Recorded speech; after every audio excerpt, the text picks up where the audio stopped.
ఏమంటారు wild dog cinema అలాంటి సినిమాలు ఉన్నాయి కదా, అలాంటి సినిమాలు తీయొద్దండి, అవి ఆడట్లేదు. మీరు ఇలాంటి సినిమాలు కత్తి పట్టుకొని నరికే సినిమాలు అలాంటివి తీయండి.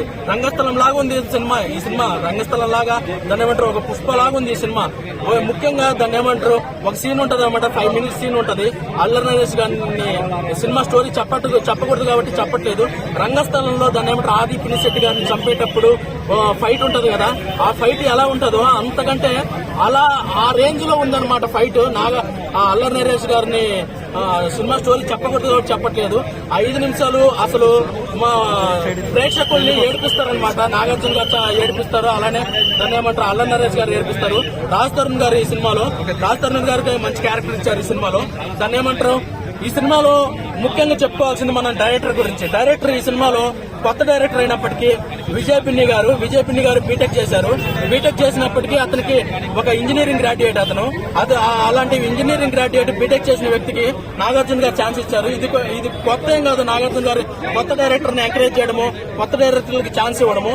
అంత ముందు కూడా ఇచ్చారు. ఆర్జీవి గారికి ఛాన్స్ ఇచ్చారు. ఇప్పుడు 30 ఏళ్ల క్రితమే నాగార్జున గారికి ఛాన్స్ ఇచ్చారు.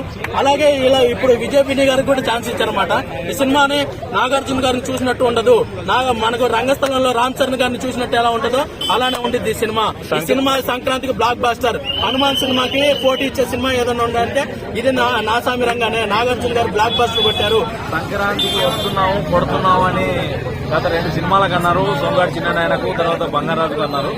అన్నట్టుగానే 2 సినిమాలు హిట్ కొట్టారు. అదే కాన్ఫిడెంట్ తో ఉన్నారు. వస్తున్నాము హిట్ కొడుతున్నాం అన్నారు. అన్నట్టుగానే ఈ సినిమా హిట్ కొట్టేశారు. అంటే నేను కంపేర్ చేయలేదు యాక్చువల్ గా. అంటే సోగ్గాడు చిన్న కంప్లీట్ గా డిఫరెంట్, మా సాగరాలు కంప్లీట్ గా డిఫరెంట్. ఎందుకంటే ఓకే మీసగట్టు పంచగట్టులో కనిపించాడు, అది క్లాస్ మీసగట్టు, క్లాస్ పంచగట్టు. ఇది పక్క మాసు, ఊర జాతర, ఇది ఊర మాసు జాతర. అది ఏదో ఉంటుంది కదా సినిమాకి ఏంటది కాదన్నా. హీరోయిన్ వెబ్ సారీ వ్యాపారం చేస్తుంది కదా, ఏంటది వైట్ సారీ కట్టుకుని ఓటీటీలో వచ్చింది. పేరు రావట్లేదన్న, ఒకసారి చెప్పండి అన్న. హీరోయిన్ లెక్క కనిపించలేదు, పెద్ద దెబ్బ లెక్క కనిపించింది సెకండ్ హాఫ్ నుంచి నాకు. ఎందుకంటే ఆ పాన్ నవ్వులుకుంటూ ఏంటో అట్లా మాట్లాడుతూ అంటూ నాకేం అంటే ఏం బాగాలేదు దీంట్లో అని చెప్పడానికి నాకేం ఎక్కలేదు. ఏమీ లేదులేండి. అంటే ఆయన ఎప్పుడు మనమధుడే అంటారు కదా, అట్లా అనుకోవద్దండి. ముసలోడు అయిపోతున్నాడు, అది విషయం. కానీ ఏదో మిస్ అయింది, నాకు అర్థమైతలేదు.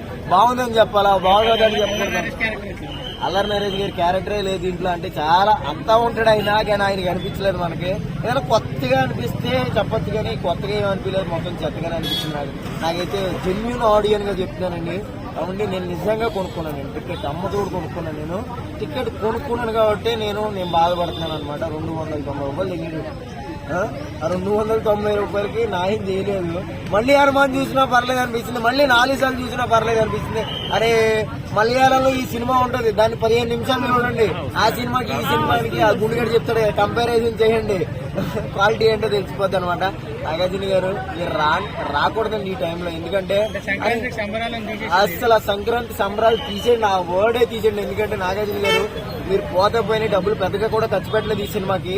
చాలా బాగుంది. ప్రతి ఒక్కరు ఫ్యామిలీతో పాప్కార్న్ ఎందుకు కూర్చొని ఎంజాయ్ చేసే మూవీ చాలా బాగుంది. అంటే ఇంజనీరింగ్ ఫినిష్ చేశారు. ఇలా ఇంజనీరింగ్ బీటెక్ చదివిన ఒక వ్యక్తికి నాగార్జున గారు కొత్త డైరెక్టర్ అయినప్పటికీ ఛాన్స్ ఇచ్చారనమాట. ఈయన నాగార్జున గారు కొత్త డైరెక్టర్ ప్రోత్సహించడం ఫస్ట్ టైం ఏం కాదు. అంతకుముందు ఆర్జీవి గారికి ఛాన్స్ ఇచ్చారు. కొత్త డైరెక్టర్లు ఎంతో మంది ప్రోత్సహించారు. అలాగే ఈ సినిమాలో విజయ్ పిన్ని గారిని కూడా బీటెక్ చేసినప్పటికీ ఆయనకు ఒక ఛాన్స్ ఇచ్చారు. ఈ సినిమాలో ఎప్పుడు కొత్త డైరెక్టర్ లాగా ఎక్కడా కనిపించరు మీకు విజయ్ పిన్ని గారు. ఈ సినిమాలో అంతకుముందు ఏదో 4-5 సినిమాలు చేసిన వ్యక్తి లాగానే ఈ సినిమాలో ఉంటారనమాట. అంత బాగా డైరెక్షన్ చేశారు. నెక్స్ట్ నాగార్జున గారు చెప్పాలంటే, నాగార్జున గారు ఈ సినిమాలో నాగార్జున గారిని చూడరు మీరు. అసురన్ సినిమాలో ధనుష్ గారిని చూసినట్టే ఉండిద్ది. రంగస్థలం సినిమాలో రామ్ చరణ్ గారిని, అసలు పుష్ప సినిమాల్లో దాన్ని ఏమంటారు అల్లు అర్జున్ గారిని చూస్తే ఎలా అనిపించిందో అలానే అనిపించింది అనమాట. నాకైతే ఒక ధనుష్ గారిని చూసినట్టే అనిపించింది.